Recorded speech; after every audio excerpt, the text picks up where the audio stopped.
Welcome back. Today's question is, I was wondering if you would comment on the Cain and Abel story and possibly develop some of the symbols, foreshadowings, etc. It is a rich passage that I would love to get your take on, especially since it is the first thing we are told after the fall of Adam and Eve. Thank you and God bless. There are so many things to say on this particular narrative, so I think I'll take the narrative sequentially and read verses and comment on them as I go along. Now Adam knew Eve his wife, and she conceived and bore Cain, and said, I have gotten a man from the Lord. Cain's name is a play on the word for acquire, and so she has acquired a man from the Lord, and Cain is acquire. He's also associated with the word for smith. He's associated with, later on, Tubal-Cain, who is the father of all smiths and those who are the people of the forge.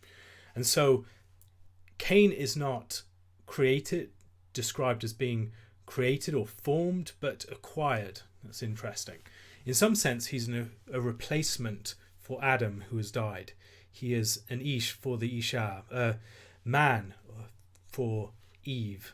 She has acquired a man from the Lord. So just as Adam was her man before, but failed and as a result was sentenced to death, Cain is now in some sense a replacement, someone who can do for Eve things that Adam can no longer do.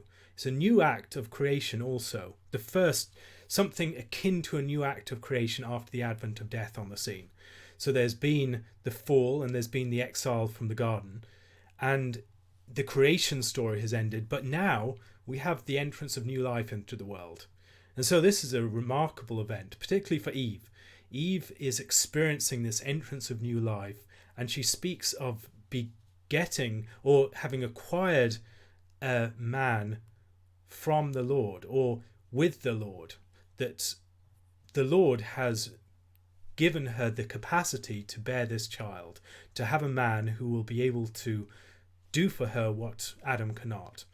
And maybe she expects Cain to be the one that's going to fulfill the promise that's given to her in Genesis 3:15. Maybe he's going to be the seed that crushes the serpent's head. And so she looks to this man, to her seed, to fulfill what Adam can no longer do. Adam's not going to be the one that salvation comes from. Rather, it's going to be the seed of the woman. And so she looks to this man that she has acquired from the Lord. And this new act of creation is a remarkable thing, particularly if you imagine Eve going through this experience. It would have been quite a dramatic thing. The first childbirth, the first advent of life following the coming of death on the scene. Cain is associated with the service of the ground, as we see. The next verse. Then she bore again, this time his brother Abel. Now Abel was a keeper of sheep, but Cain was a tiller of the ground. And their names are very interesting. Abel is associated, of course, with Hebel. Hebel is the word for vapour, the word that's at the very heart of the book of Ecclesiastes. Vapour of vapour, all is vapour. Or Hebel. Hebel meaning breath or mist, or Hebel is something that you can't grasp onto it. You can't marshal it, and you can't move it and control it. You can't gain purchase upon it. You can't see through it. It's something that's transitory, and it's something that gives you no grip, and it has no purchase upon reality. And so Hebel is also, it's mist, it's breath, it's vapor. It's something that is associated with the more ethereal heavenly realm. Whereas Cain is associated with the smith, and he's also associated with the ground. He's someone who works upon the ground, and Abel is someone who works with sheep. And so Abel is associated with breath, and Cain is associated with the ground. And in some respects, this is a bifurcation of Adam's identity. Adam is a man who is formed of the ground and breathed into him. He has the breath of life breathed into him. Vapor, life. And that breath of life is in some sense seen in the character of Abel. Abel and Cain are these bifurcation of the Adam figure. And so both of them represent some aspect, some facet of what Adam's place within the world is. We see within the calling of Adam there are a number of different ways in which he's prepared. He's first prepared in being given rule within the garden, within a realm of vegetation, working relative to the ground. And then he's given rule relative to the animals, as he names the animals with his voice, and he establishes rule over them. And so one is a sort of raising of the human spirit over the animal world and giving order to it, and the other is raising up fruit from the earth, to husband the earth or to husband animals. And in both of these cases we see in the one Cain's vocation expressed, and the other Abel's vocation expressed. Both of these things are good. Adam was created in the first place to be a tiller of the ground, and then he was supposed to rule over the animals.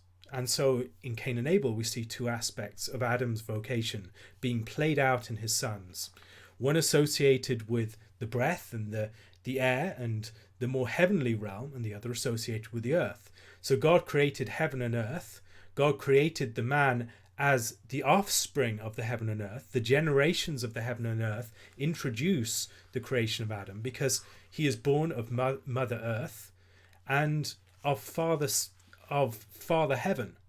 And then he brings those two things together, and in Cain and Abel we see those two aspects of Adam's identity. There's a pattern then of man as cultivator of gardens, and then man as ruler over animals. Sacrifice works the other way round. Sacrifice involves animals first and then plants. Animals are closest to us. Animals are ways in which we give ourselves to God.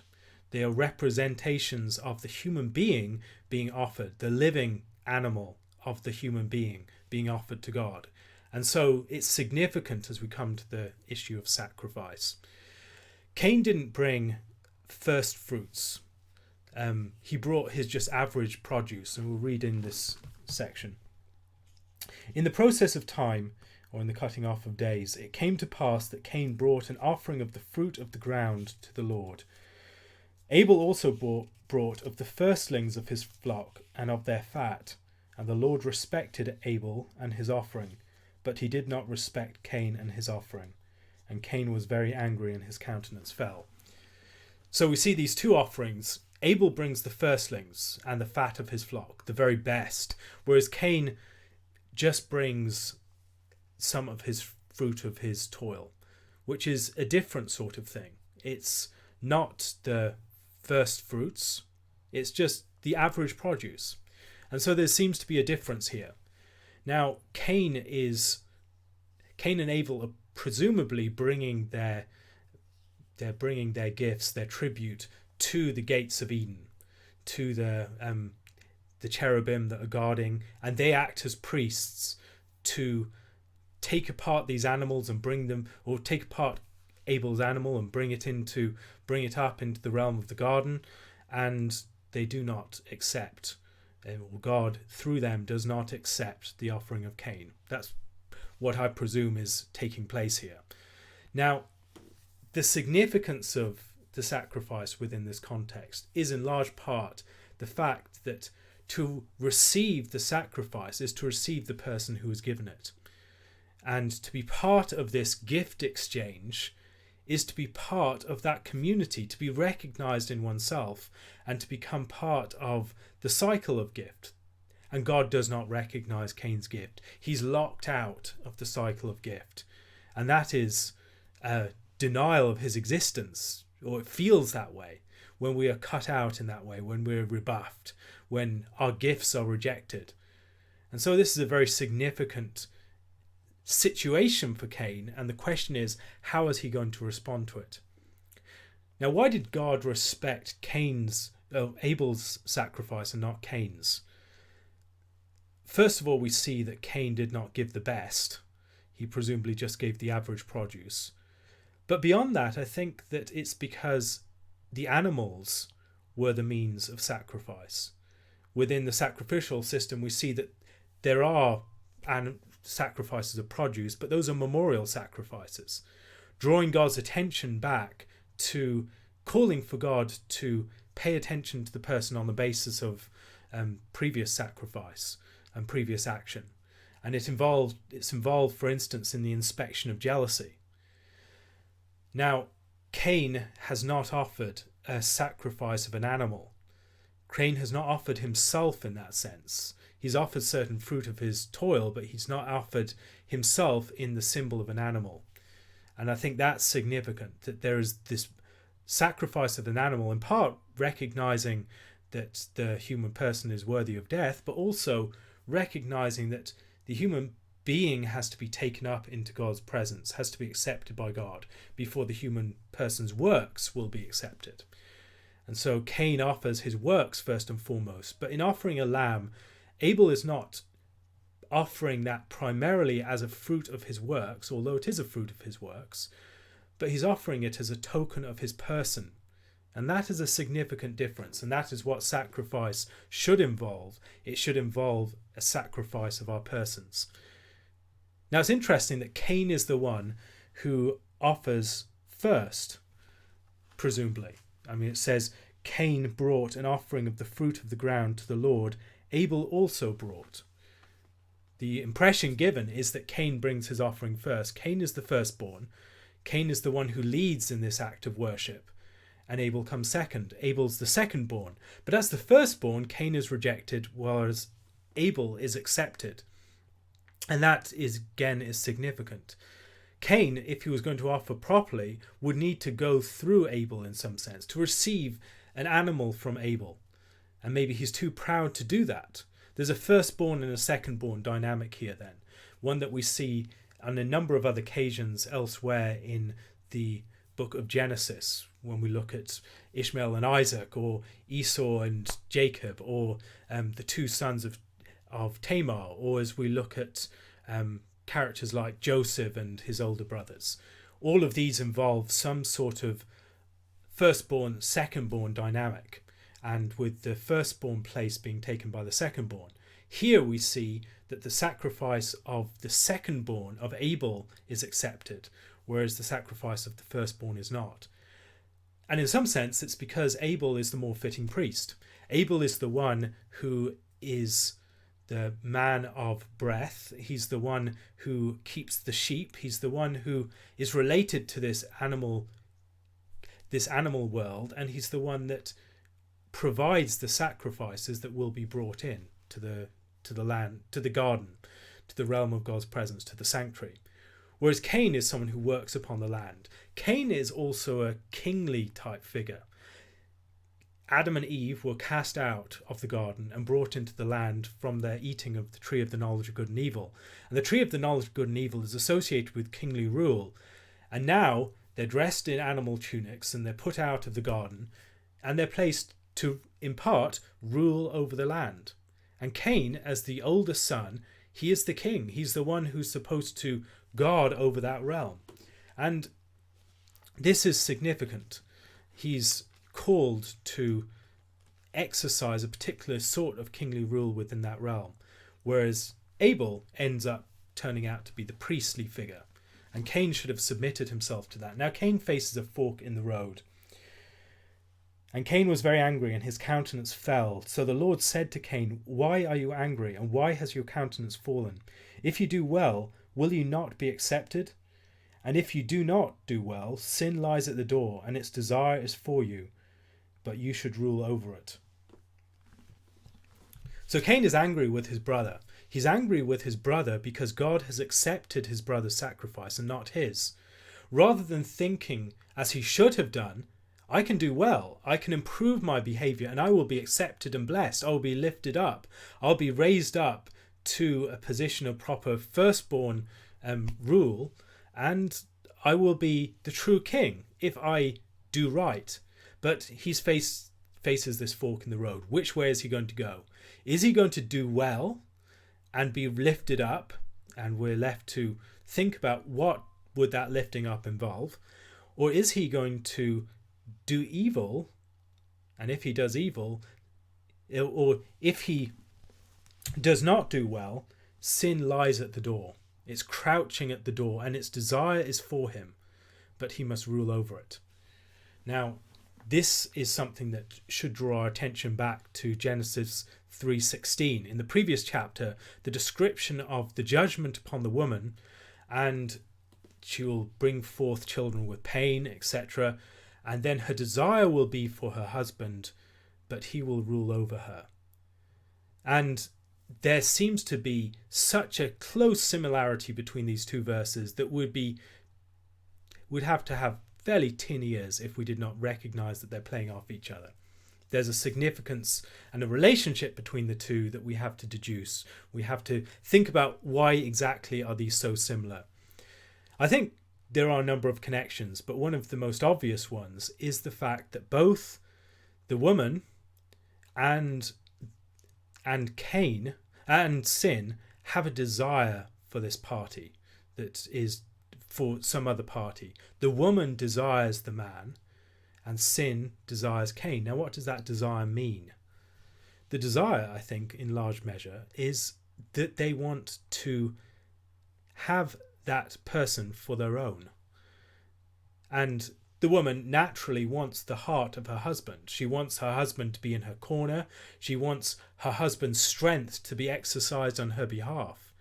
Likewise, sin desires the heart of Cain, and sin would rule over the heart of Cain, but he must master it. Now, this mastery in the case of the judgment upon the woman has a negative dimension to it. It's seen in terms of the man's domination over the woman, but it's also seen, there's some ambivalence there, because it can also be seen in the man's resistance to the woman, that he will overrule her in those cases where she's drawing his heart astray. And part of this is the judgment upon Eve's sin. That Eve's sin was in leading her husband astray, that she had such power over the heart of her man that she was able to lead him into sin. He just meekly goes along. He doesn't actually resist at that point. And Adam is judged in part because of his listening to the voice of his wife, with the implication being that he listened to the voice of his wife rather than the voice of the Lord. Now, Cain is faced with a choice. Is he going to listen to the voice of sin and give in to that? Sin's desire is for him. Or is he going to overrule it? Is he going to master it? Is he going to direct his desires in a proper direction? And rather than feeling angry about Abel, his brother, because he was accepted and he was not, and Cain was not, is he going to be responsible and turn to God and improve his actions and receive blessing as a result? And of course, Cain takes the wrong path. And so we read, "Now Cain talked with Abel his brother, and it came to pass, when they were in the field, that Cain rose against Abel his brother and killed him. Then the Lord said to Cain, 'Where is Abel your brother?' And he said, 'I do not know. Am I my brother's keeper?' And he said, 'What have you done? The voice of your brother's blood cries out to me from the ground.'" So what we see here is something, again, that is very similar to things that we've already seen in Genesis chapter 3. That Cain is one who is involved in the first murder. There is an extension of the original sin. There is the sin of the garden, and now there's a sin in the land, in the field. So there's a movement out into the world, this ink blot of sin, as it were, spreading out throughout the creation. And so what began in the garden is now spreading out to the land and the field, and it will spread out finally until the whole world is full, and every thought and intent of man's heart is only evil continually, as we see prior to the flood. But there's a developing, a growth of sin over this period of time. And in the case of Cain, what we see is he has allowed the sin to come in. Sin is crouching at the door. It's in that liminal spot. And so the serpent entered into the garden from the outside. The serpent was not one of the creatures, domestic creatures of the garden. He was a creature from the wider world. And so he came into the garden through the entrance. The entrance wasn't guarded against him, and he was not guarded when he was within the garden. It was one of the basic failures of Adam. And so he was not guarding the garden, and then when the serpent comes in, he is a beast who comes into the garden, and he's the one who leads astray. And Cain must guard the garden of his heart, because there is this beast crouching at the door. Now the serpent in Genesis chapter 3 seems to be standing on his legs.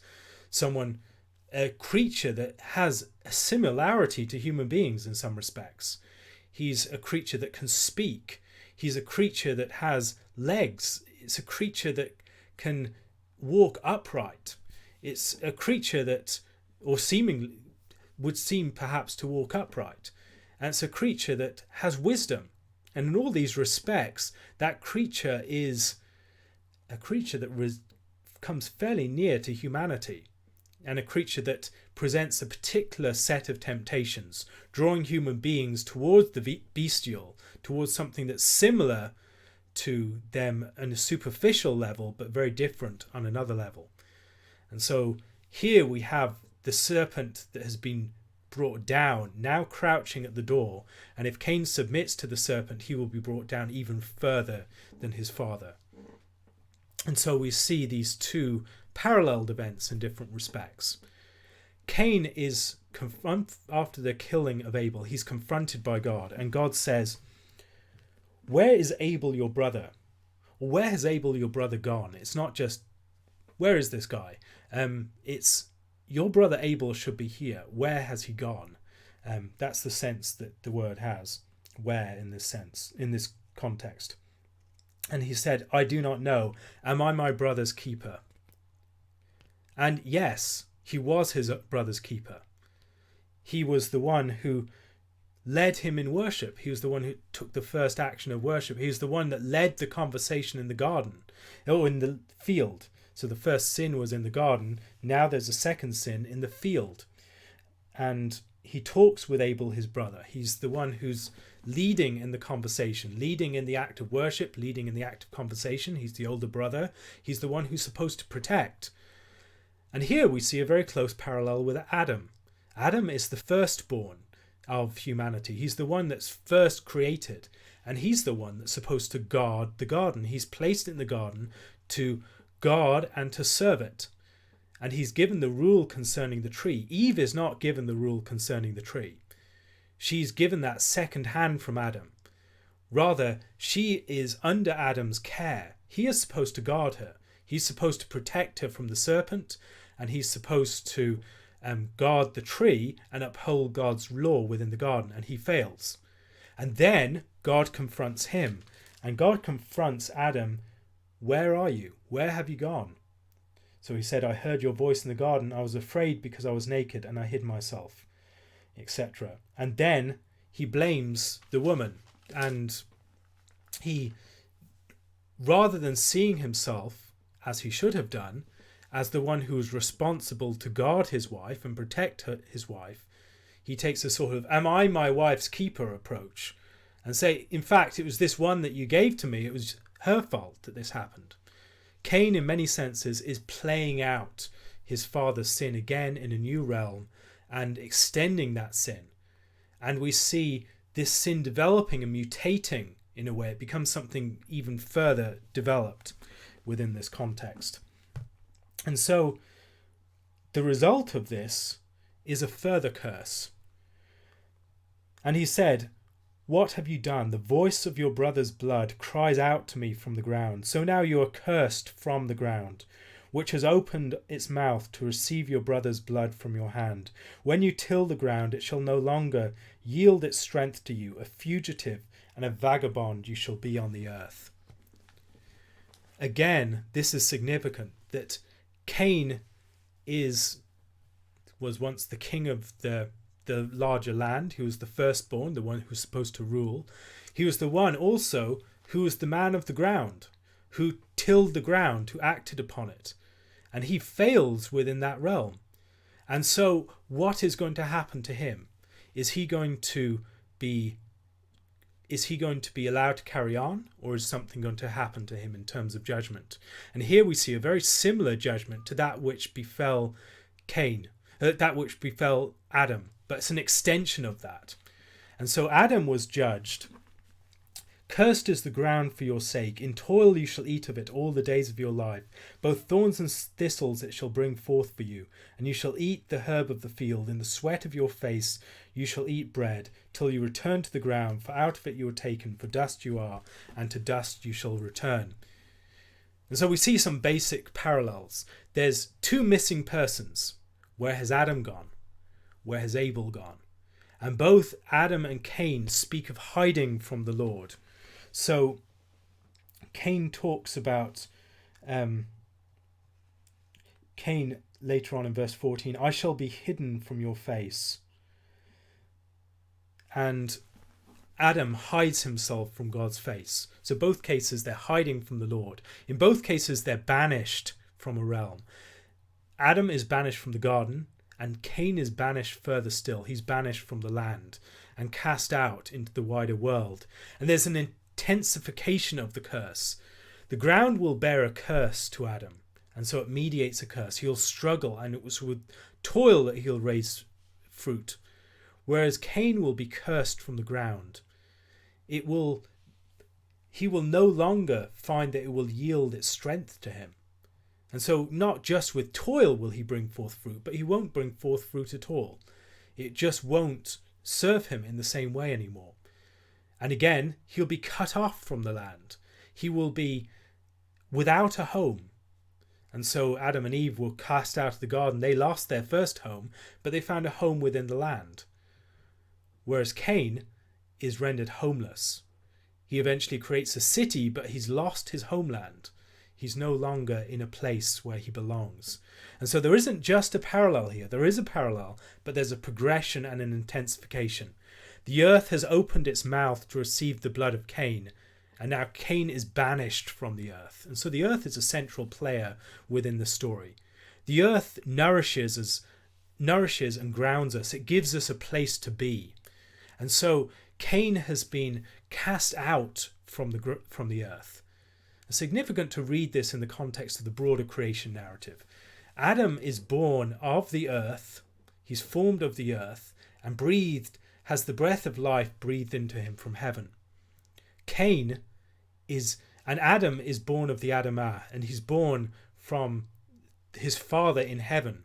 And so his father in heaven and the earth bring forth this man. And we see this within the days of creation 4 to 6, that things are created, or 5 to 6 particularly, that things are created from things that have already been created. In the fourth day, the light gathered together to form these different stars and the sun and the moon. And on the fifth and sixth days, the waters teeming to create fish, and the birds being created, and then the ground bringing forth animals.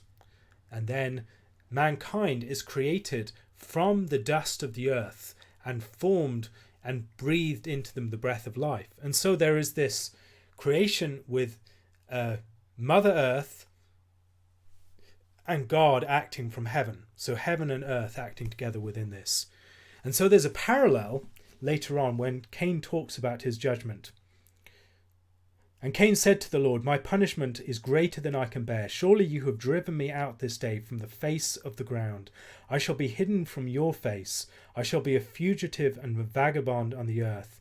And it will happen that anyone who finds me will kill me.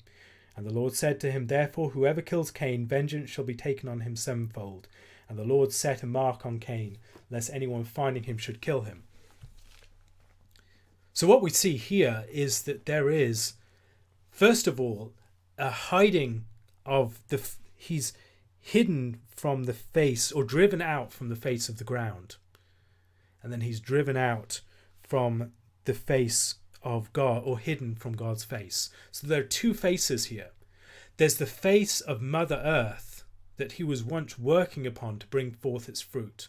She is now going to hide her face from him. There was something of a turning away of the face of the Mother Earth to Adam, but not a complete hiding and a casting away from. Whereas here we see that further progression of that curse. Likewise, God's face is going to be hidden from him. Just as Adam hid from God's face, so Cain will be hidden from God's face. God's presence he will no longer be seen in God's presence, which is a fearful thing. And so there's an intensification of these judgments. It's also Cain entering in part into the judgment on the serpent. Because you have done this, you are cursed from all cattle, and more than any beast of the field. On your belly you shall go, and you shall eat dust all the days of your life. He's cut off from the other animals. He's banished from the other animals. And in the same way, Cain is like the serpent. He's allowed the beast crouching at the door to come in. And so he shares that beast's fate, the serpent's fate. The serpent is cut off from other creatures, and Cain is cut off from other human beings. And he becomes a wanderer, someone who's homeless. Now he eventually forms a city, but he is homeless. He is cut off.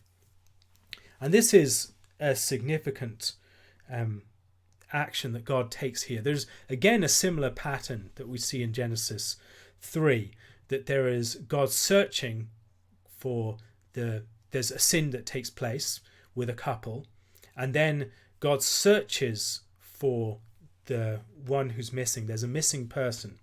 Where is Adam? Where is Abel? And then there's the questioning, have you done this particular thing? And then there's the judgment, the curse that comes from that. And then there's some sort of action of mitigation. So God gives graciously clothing for Adam and Eve. And here God gives a mark for Cain, something that will set him apart so that his life will not be taken. Now, who is Cain afraid of? It could be other human beings, but it could just be the animals. That the animals will take the life of Cain. As he's banished from God's presence, he's just a lone man, or he's just a guy with his family out in the wider world. The animals might just take his life. He's no longer seen as a proper ruler. He's no longer truly a king in God's land. Rather, he's banished. And as a result, he's he's associated with the beasts, and his life could be taken by them. He founds a city, having left his homeland. Death is at the foundation of the city, and there's a sort of city of man theme here. And we see this in the story of his offspring as they develop. Then Cain went out from the presence of the Lord and dwelt in the land of Nod, or a land of wandering, on the east of Eden. And Cain knew his wife, and she conceived and bore Enoch. And he built, or was building, a city, and called the name of the city after the name of his son Enoch. To Enoch was born Irad, and to Irad Mehujael, and Mehujael begot Methushael, and Methushael begot Lamech. Then Lamech took for himself 2 wives. The name of one was Adah, and the other name of the second was Zillah. And Adah begot Jabal, and he was the father of those who dwell in tents and have livestock. And his brother's name was Jubal, and he was the father of those who play the harp and flute. And as for Zillah, she also begot Tubal-Cain, an instructor of every craftsman in bronze and iron. And the sister of Tubal-Cain was Naamah. Then Lamech said to his wives, Adah and Zillah, hear my voice. O wives of Lamech, listen to my speech, for I have killed a man for wounding me, even a young man for hurting me. If Cain shall be avenged 7-fold, then Lamech 77-fold. And so we see this development out of the story of Cain, that Cain builds a city. There's an initial development of culture, and we see this city of man theme unfolding, that there has been a founding. The death of Abel is in some sense a founding event of a new civilizational order, a Cainite civilization. And there is a pattern that develops within this story that comes to a head within the story of Lamech. As we see this story, there are a number of pairs. There's the pair of Cain and Abel, and then there's the pair of these various Lamech, his 2 wives, and then his the 2 sets of 2 children that belong to them, which is interesting. Those children are significant. Each one of those sons has a name that's similar, that plays on a similar theme. Yaval, or some sort of stream out from, flowing out from Lamech, and it's a coming to fruition of the true line of Cain, or the line of Adam through Cain, rather. And so in these figures, we see almost a return to the pattern of the two brothers, but again, a bifurcation of that, or an advancement upon it. So you have Jabal, who's the father of those who dwell in tents and have livestock. And that's familiar. He's someone who's a wandering herdsman, and he's someone associated with livestock and cattle and with sheep, and he's very similar. His name is similar, and his profession is similar to that of Abel. And associated with him, his brother, is the one who plays the harp and the flute, Jubal, and associated with the ram's horn, for instance, which is comes from that name.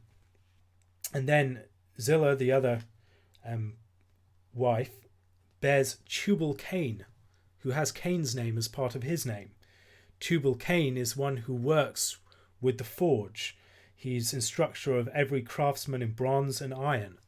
And so if Cain's name meant smith, he is Tubal-Cain who fulfills Cain's destiny. So here we see an Abel-like brother, or pairing, with Jabal and Jubal, the musician and the herdsman. And then we see Tubal-Cain and his sister Naamah, whose name suggests that she is a sweet singer, which again might be associated with her mother's name, associated with a pretty voice. And so there's a flowing out of the pattern of Cain and Abel. And so we see in Jabal the parallel to Abel, and then in Tubal-Cain a parallel to Cain. And the one is associated with herds, and the other is associated with metalwork and the ground, and getting the strength out of the ground. And then Lamech is an interesting character. We have this song, or his speech, or the words that he declares to his wife. O wives of Lamech, listen to my speech, for I have killed a man for wounding me, even a young man for hurting me. If Cain shall be avenged sevenfold, then Lamech 77-fold.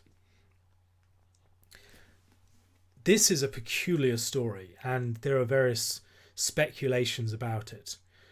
Something that some people have drawn attention to is the name of Tubal-Cain, that Tubal-Cain is possibly associated with the figure Vulcan. Tubal-Cain, Vulcan.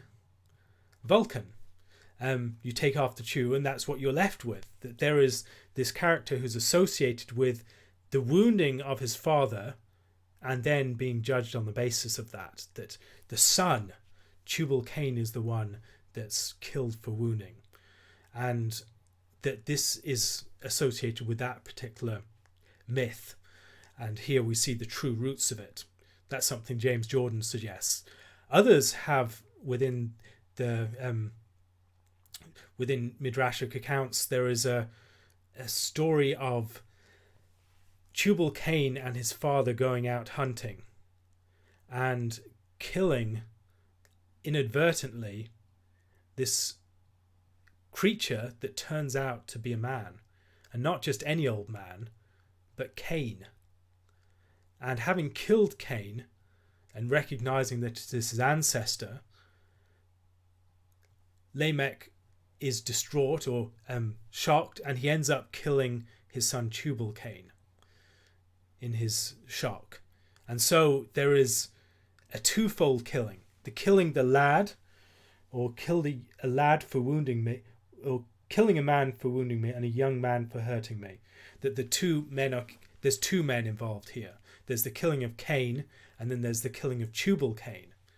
And this also suggests is associated with a reading of the judgment of the vengeance upon Cain. I mean, what would it mean to be avenged sevenfold for killing Cain?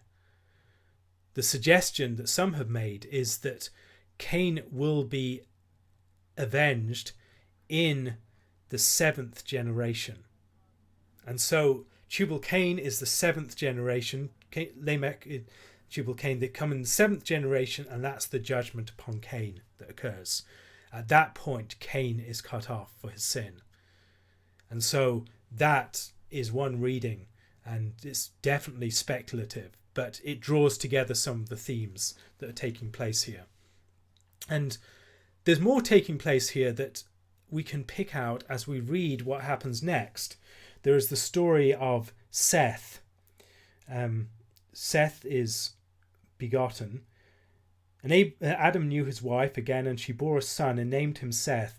For God has appointed another seed for me instead of Abel, whom Cain killed.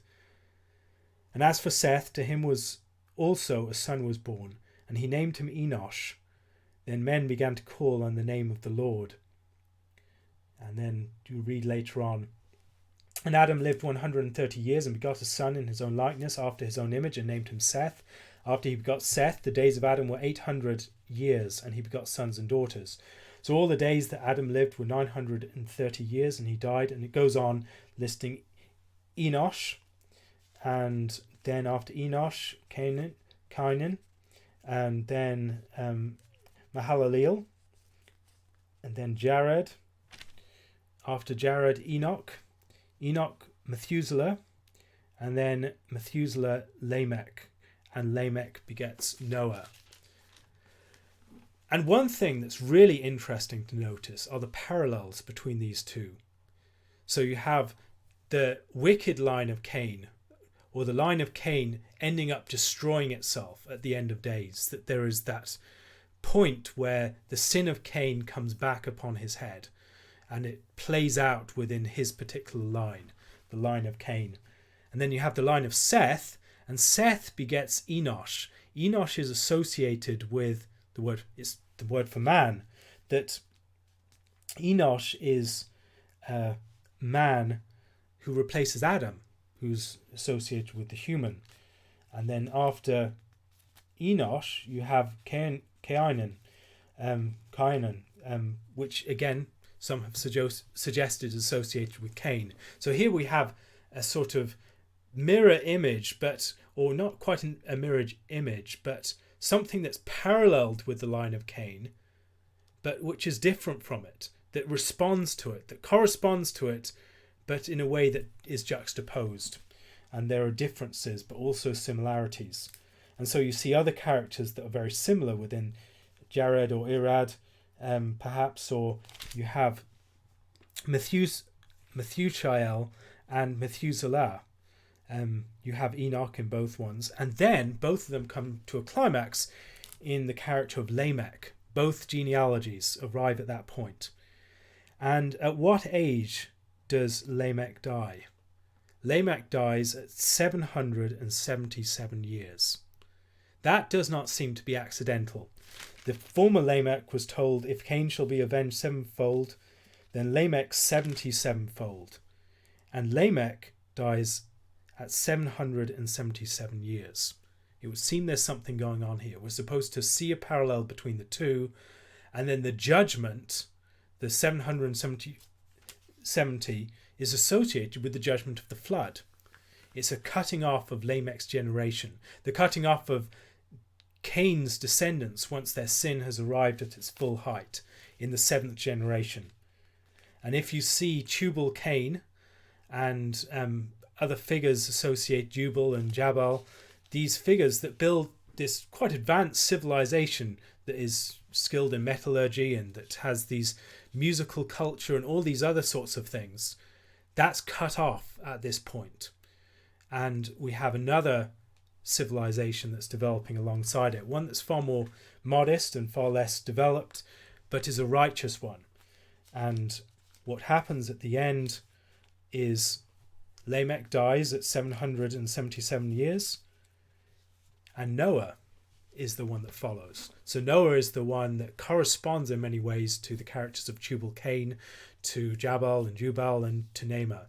And some have suggested that Naamah was the wife of Noah, or maybe also one of his sons instead. So these are significant genealogies that need to be read alongside each other, and the numbers are very significant. there's something going on here. I'm really not sure what to make of it. A lot of these things that I've mentioned have been fairly speculative, but these stories are significant and we should be looking for meaning. We should be trying to discern what it's all about. Elsewhere in Scripture, we see these stories played upon in various ways, and I'll just give one example to show how this story can be played upon elsewhere in Scripture. So there's the wise woman of Tekoa, who is Joab, the son of Zeruiah. This is 2 Samuel 14. Perceived that the king's heart was concerned about Absalom. And Joab sent to Tekoa and brought from there a wise woman and said to her, please pretend to be a mourner and put on mourning apparel. Do not anoint yourself with oil, but act like a woman who has been mourning a long time for the dead. Go to the king and speak to him in this manner. So Joab put the words in her mouth, and when the woman of Tekoa spoke to the king, she fell on her face to the ground and prostrated herself and said, help, O king. Then the king said to her, what troubles you? And she answered, indeed, I am a widow. My husband is dead. Now your maidservant had 2 sons, and the 2 fought with each other in the field, and there was no one to part them, but the one struck the other and killed him. And now the whole family has risen up against your maidservant, and they said, deliver him who struck his brother, that we may execute him for the life of his brother whom he killed, and we will destroy the heir also. So they would extinguish my ember that is left, and leave to my husband neither name nor remnant on the earth. Then the king said to the woman, go to your house, and I will give orders concerning you. And the woman of Tekoa said to the king, my lord, O king, let the iniquity be on me and on my father's house, and the king and his throne be guiltless. So the king said, whoever says anything to you, bring him to me, and he shall not touch you any more. Then she said, please let the king remember the Lord your God, and do not permit the avenger of blood to destroy any more, lest they destroy my son. And he said, as the Lord lives, not one hair of your son shall fall to the ground. Then the woman said, please let your maidservant speak another word to my lord the king. And he said, say on. And the woman said, why then have you schemed such a thing against the people of God? For the king speaks this thing as one who is guilty, in that the king does not bring his banished one home again. For we will surely die and become like water spilled on the ground, which cannot be gathered up again. Yet God does not take away a life, but he devises means so that his banished ones are not expelled from him. And so she's trying to get Absalom to be returned to the land. And she's using, in many senses, the story of Cain and Abel in a veiled form.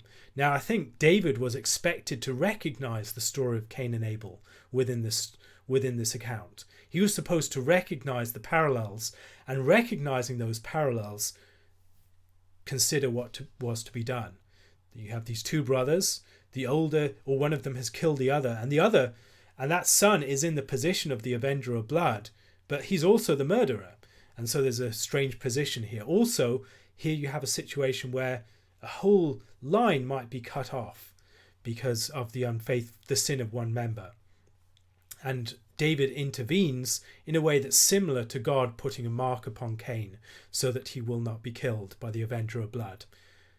And so this story is one that has shadows elsewhere, that cast its shadow elsewhere within the story of Scripture. Another example might be the story of the confrontation of Elijah with Ahab in Nabal's vineyard. Again, Nabal and the field, and having been killed by the older brother, the king, who should be guarding him. And there are a number of other examples, but I'm going to have to end there. I've gone quite long enough, and I hope that some of this was helpful. A lot of it is speculative. We just do not know. There are a lot of things that are curious and uncertain within this passage, but there is much to reflect upon, and I hope that this has given you some grist for the mill. If you have any further questions, please leave them on my Curious Cat account. If you would like to support this and other videos, please do so using my Patreon account, and the links for both of those will be below.